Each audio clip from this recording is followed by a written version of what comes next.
नमस्कार, आप देख रहे हैं एनएमएफ न्यूज। आपके साथ मैं हूं नम्रता चौधरी।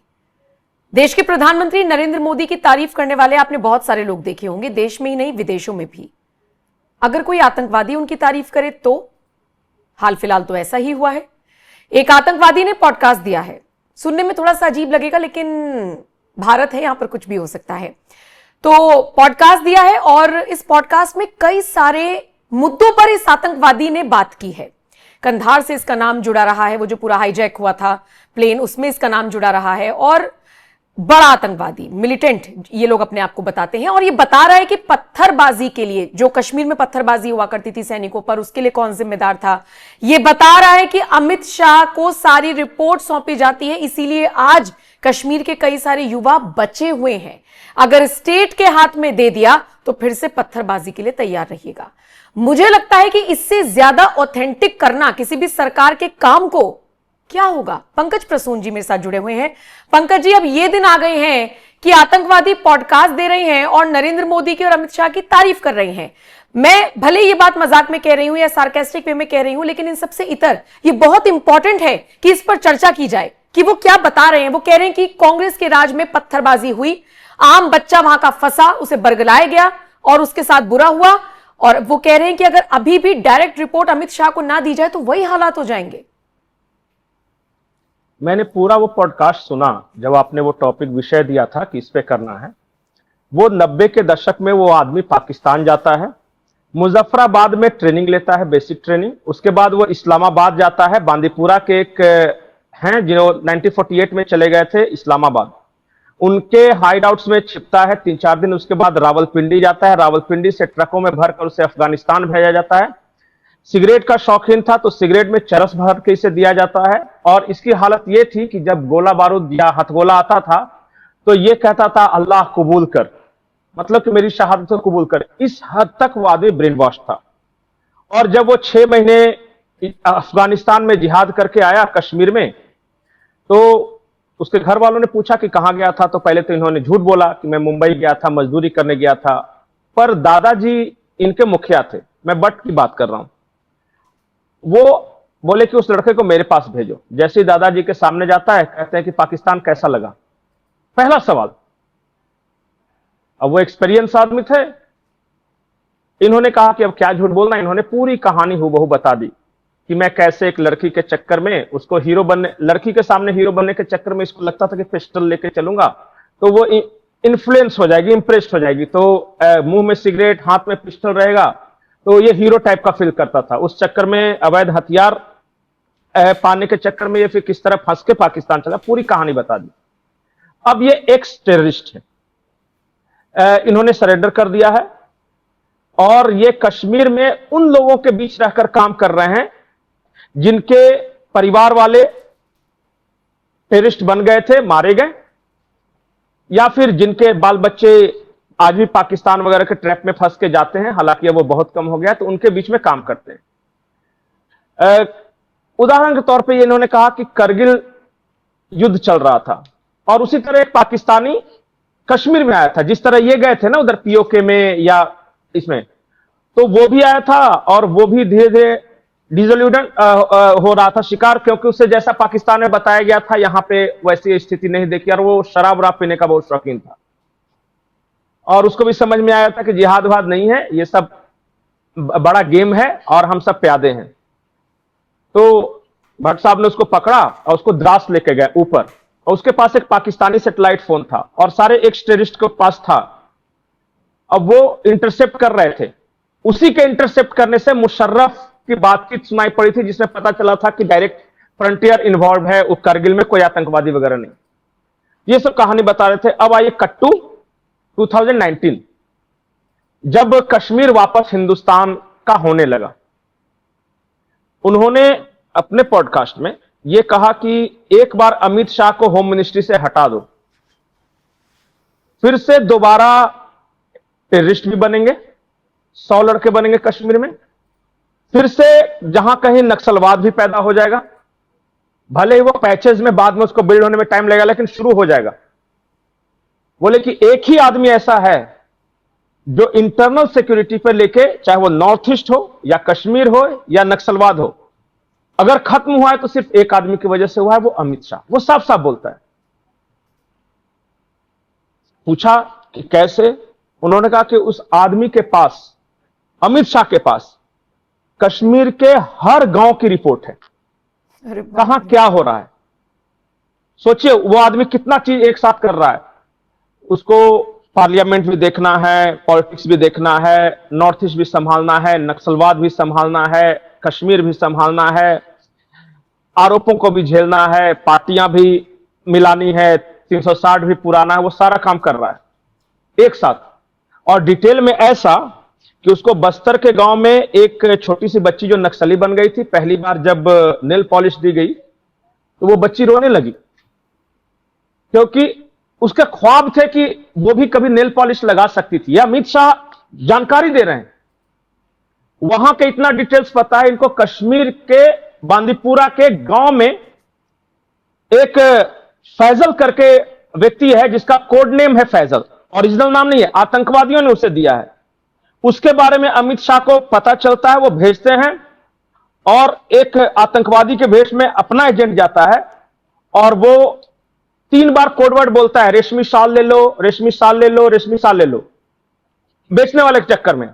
अब ये आतंकवादी जो फैजल, उसको पता है कि मेरा कोडवर्ड है ये, जैसे कोई रेशमी शाल वाला है इसका मतलब मेरे पास आया है। और फिर वो आता है और फिर ये आतंकवादी को अपना कोड बोलने बोलता है, वो साल वाला ये बोलता है, और फिर तब वो पकड़ा जाता है। इतना डिटेल्स गृह मंत्रालय दिल्ली के पास था। सोचिए वो आदमी कैसे काम कर रहा होगा। इसने कहा कि एक बार उस आदमी को हटा दीजिए और फिर देखिए। उसी पॉडकास्ट में टेररिस्ट ने यह भी बताया कि 60 के दशक से पाकिस्तान कोशिश कर रहा था कि कश्मीर में मिलिटेंसी, कश्मीर वापस उसका हो जाए। कश्मीरियों ने रिजेक्ट किया। 60s में एक अल फतह नाम की उन्होंने संगठन बनाई थी, कश्मीरियों ने उसे हराया। फिर 70s में ट्राई किया, हराया। कश्मीर में मिलिटेंसी कब फैली पता है?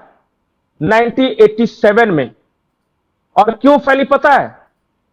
फारूक अब्दुल्ला को लाकर एक रिग्ड इलेक्शन के द्वारा इसे मुख्यमंत्री बनाया गया था, और दुल्लत ने बनाया था ये रा वाला। वो बता रहा है, वो जो आतंकी बता रहा है, अगर वो रिग्ड इलेक्शन नहीं होता तो सैयद सलाउद्दीन कभी आतंकवादी नहीं बनता, क्योंकि उसने चुनाव लड़ा था, यहां जीता था, पर उसको जीत के हार में बदल दिया गया, उसको जेल में डाल दिया गया, ये से लगा दिया गया उस पर। वो आदमी के पास कोई ऑप्शन ही नहीं था, क्योंकि उस वक्त केंद्र में कांग्रेस की सरकार थी और अब्दुल्ला फैमिली कांग्रेस की दोस्त थी। तो अपने आदमी को कश्मीर में सत्ता पे बैठाने के लिए पूरे इलेक्शन को खत्म किया, और तब जाके 87 के बाद ये आतंकवाद फैलना शुरू हो गया।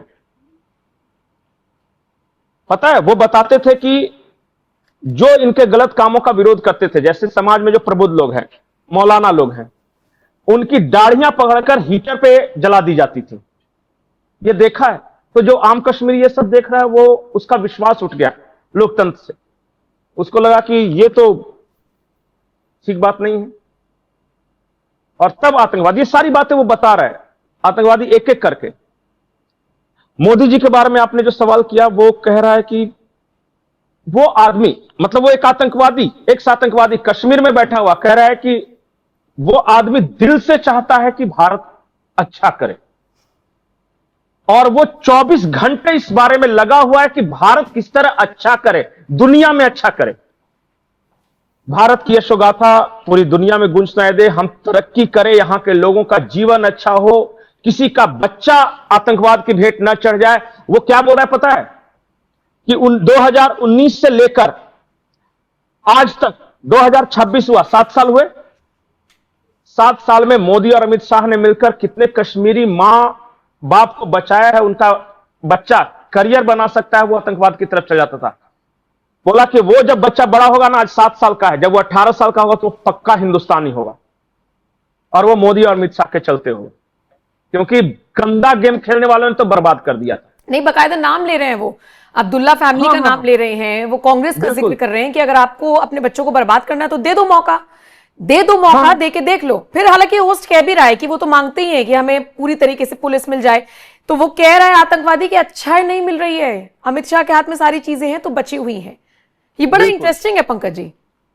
और एक चीज और बताया उसने पॉडकास्ट में कि बोला कि वो जो note, fake note, currency note वाला जो धुरंधर में दिखाया है, हाँ, वो कह रहा है कि वो एग्जैक्टली था और मैं उसका मालिक था। वहां पे पेशावर में नकली नोटों का कारखाना आईएसआई ने बनाए थे।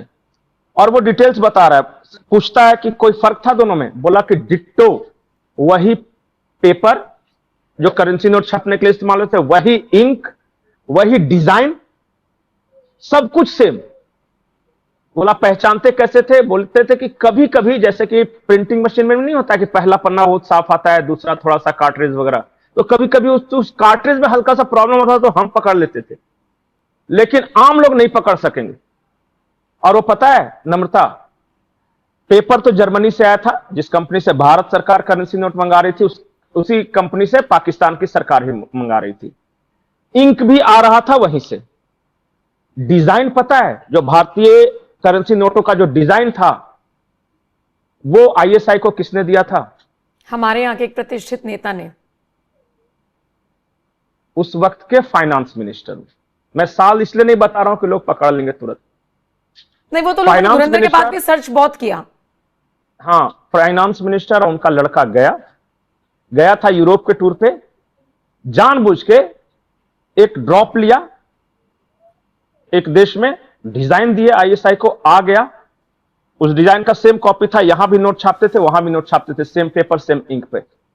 अब सोचिए कि क्या देश की हालत थी। और ये मैं नहीं कह रहा, ये कश्मीर में बैठा हुआ एक एक्स आतंकी कह रहा है, जो रियल टाइम ये सब चीज देख रहा था, वो ही was part of that conspiracy. Pankaj ji, ये कह रहा, पंकज जी, बचा लिया सवाल, कश्मीर को, बचा लिया नॉर्थ ईस्ट को, बिल्कुल एक आखिरी बचा लिया हमारे आदिवासी इलाकों को। जो लोग इस वीडियो को देख रहे हैं उनके मन में ये बात आ रही होगी, क्योंकि ये सवाल मेरे मन में भी आया। एक ऐसा आतंकवादी जिसने भारत को नुकसान पहुंचाया, हर तरीके से डैमेज करने की कोशिश की, तो देखिए नकली नोट का तो वो खुद ही एक्सेप्ट कर रहा है। आप सरेंडर कर देने भर से काफी होता है भारत के लिए, कुछ भी एक्सेप्ट कर लेना, या कोई और प्रोसेस होता है इसके पीछे? नहीं, सिर्फ सरेंडर नहीं किया, उसने भारत सरकार के बिहाफ में काम किया, क्योंकि कई जगह पे आपका एक्सेस नहीं होता है, उसका होता है। ठीक है, उसको सारे डिटेल्स पता थे, उसने काम किया, रिजल्ट दिया। आज इस तरह के लोगों के चलते जो एक्स मिलिटेंट रह चुके हैं, जिनका परिवार भुगत चुका है, उन्होंने अपनी एक आइडेंटिटी बनाई है, ऑर्गेनाइजेशन बनाया है, वो इस प्रयास में लगे हुए हैं कि बाकी कोई आतंकवादी नहीं बने। और पैसे इनको सरकार दे रही। जैसे पहली बार इसे भटकाया, पूछा इंटेलिजेंस वालों ने कि आप काम करना चाहते हैं, आपको चाहिए क्या हमारी तरफ से? तो बोला कि सर वही पैसा दे दो जो सीज किया है। बोला है, बोला सर आप दे दो सिर्फ। बोला क्या करोगे उस पैसे का? बोला कि मैं करूंगा, बताऊंगा नहीं, पर आप दे के देखो और मैं बताऊंगा 15 दिन बाद। 25-30 लाख रुपए इसे दिए भारत सरकार ने। शुरुआत की बात है। इसने क्या किया पता है? जिन परिवारों के बच्चे मिलिटेंसी में शहीद हुए थे, मतलब जो आतंकवादी बने थे, उनके यहां ईद के पहले कपड़े, कुर्बानी का एक बकरा वहां पहुंचाया लाया। और यह बोला गया इसकी तरफ से कि पहली बार भारत सरकार ने आपको दिए हैं। आज तक पाकिस्तान वाले मिलिटेंट्स इनको देते थे, वो देते थे, उससे पहले कुर्बानी का बकरा और कपड़े पहुंचा दिए। पहली बार कांटेक्ट हुआ वैसे परिवारों का भारत सरकार के साथ। नहीं तो उन परिवारों के पास पहले आतंकी आते थे और यही देते थे कि आप इस्लाम की वजह से शहीद हुए हैं, आप कश्मीर की वजह से शहीद हुए हैं, हमारी तरफ से तोहफा कबूल करो। और जब भारत सरकार ने कहा कि we will take care of you, वो एक्स मिलिटेंट का परिवार सारा, मारे गए हों या जिंदा हों, भारत सरकार का कि हम आपके बच्चों को पढ़ाएंगे, नहीं तो सोशली बैकआउट थे वो, हम उनका भविष्य बनाएंगे। तो उनमें से कुछ लोगों को ही अफसोस हुआ कि हम किसके खिलाफ लड़ रहे थे, किस ये में लड़ रहे थे। वहां से परिवर्तन धीरे धीरे शुरू हुआ है। मतलब इसने बैरियर बनने का काम किया सरकार और उन लोगों के बीच में। हाँ, एक तरह से पुल बैरियर तो बाधा होता है, हाँ पुल बनने का, हाँ ब्रिज। तो इसने अब पहली बार कम्युनिकेशन शुरू हुआ तो बहुत सारे उनको भारत सरकार की तरफ से दिए जाने लगे। एक काम और किया है मोदी और अमित शाह ने, आप गाली दीजिए या कुछ कीजिए, पहले केंद्र से पैसे जाते थे राज्य सरकार को, और राज्य सरकार में अब्दुल्ला फैमिली या मुफ्ती फैमिली उसमें से अपना कमीशन निकाल लेता था। फिर वो जिलों में अपने अपने पार्टी के लोगों को भेजते थे, जैसे कोई वहां का विधायक रहा, ये फिर वो अपना कमीशन रखते थे। और जब कश्मीर में काम करने की नौबत आती थी तो कहते सर कि वहां काम करना पॉसिबल नहीं क्योंकि मिलिटेंसी है और ठेकेदार वगैरह को मार देंगे। भारत सरकार, जब मोदी सरकार आई, कही कि वो इसने क्या किया कि डायरेक्ट खाते में ट्रांसफर शुरू कर दिया ग्राम पंचायतों को, सरपंचों को। गांव के 5 लोग आएंगे, आप एक बैंक खाता खुलवाइए, हम पैसा भेजेंगे, 100 रुपए गांव के लिए पहुंचेंगे, 3 आदमी गांव का बैठा रहेगा, सबके सामने सिग्नेचर करके वो पैसा निकाल सकता है। इसका पता है असर क्या हुआ? जिन गांव में आप पहुंच नहीं सकते थे उन गांव में पक्की सड़कें हैं, नल से पानी आ रहा है, इंटरनेट फैसिलिटीज गांव वालों ने किया है। और जब वो दिखने लगा ना उनको कि we are also human being, हम भी हैं। कोई सरकार पहली बार ऐसी आई है जो कश्मीर के किश्तवाड़ा, बांदीपुर, ये सोपोर, इस जगह पे जाकर गांव के बीच जा रही है, पैसा दे रही है, खाना दे रही है, त्योहारों पर कपड़े दे रही है, बच्चों को पढ़ा रही है, उनको ट्रेनिंग देके पुलिस में भर्ती करा रही है, आर्मी में ले रही है। उन्हें पहली बार लगा कि हम पर भी विश्वास है हिंदुस्तान को, हम भी इंडियन मिलिट्री में शामिल हो सकते हैं और हमें भी फ्रंट पे भेजा जाता है। यह विश्वास बहुत काम आया है। इस तरह से परिवर्तन होता है। बिल्कुल। और वो बता रहा है कि अगर इस देश में मोदी अमित शाह नहीं आते तो क्या होता, कश्मीर का क्या होता, ये सोच के ही रूह कांप जाती है क्योंकि हम तो बर्बाद हो गए, हमारे बच्चे भी बर्बाद होते हैं। नहीं, और ये बिल्कुल ठीक बात है कि ये मैसेज जाना चाहिए। मुझे लगता है कि इसका बहुत इंपैक्ट पड़ेगा।